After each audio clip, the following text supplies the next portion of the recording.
there's been a remarkable amount of change that's made Postgres more relevant and more prolific. And I think it relates really to three essential things. And the first is going to be kind of obvious. The first is technology.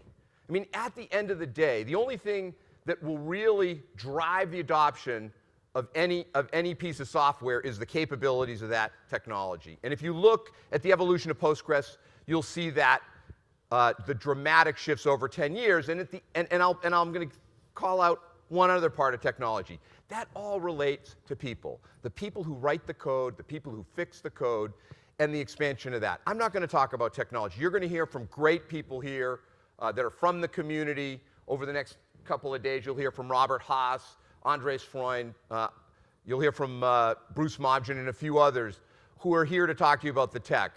But without technology improvement, without that technology meeting your needs, there's no way that this journey continues forward.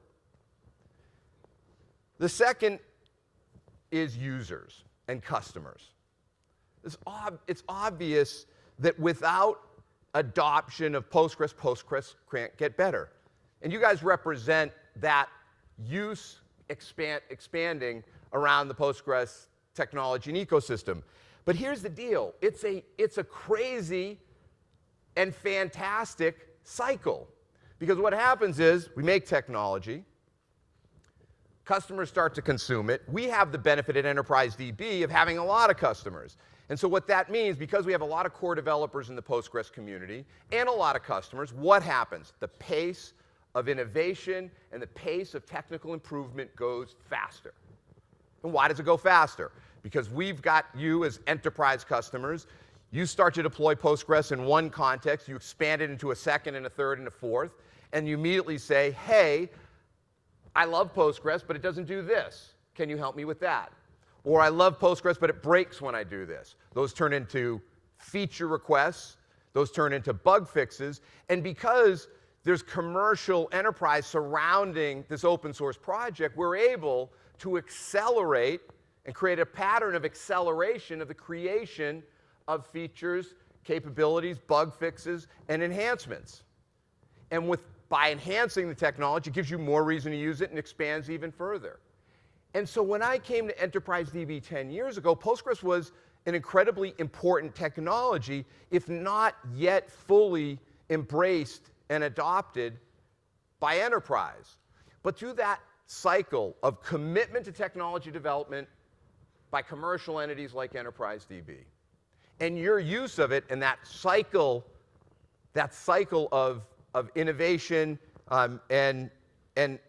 and feature development, we wouldn't be where we are today. And where we are today puts us in a position to help you take Postgres everywhere, to talk about Postgres being used as prolifically as it is in the cloud. That's the second thing. The third thing that I think is driving Postgres everywhere is a development of a rich and capable ecosystem. And you guys are going to see a lot about this ecosystem through the event here today. But that ecosystem, this is where 10 years matters, in my opinion.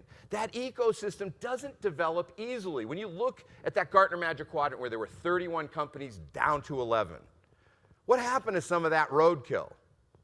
Some of it was technologies and businesses that couldn't sustain that cycle with customers of improvement and innovation. Some of it were technologies that may not have been as useful as people imagined they would be. But because it lacked that continuity of a cycle, it lacked an ability to develop the critical third piece, which is a complete ecosystem to support what you need to do to deploy Postgres wherever you want to deploy it. And that ecosystem is really well represented here and outside of this.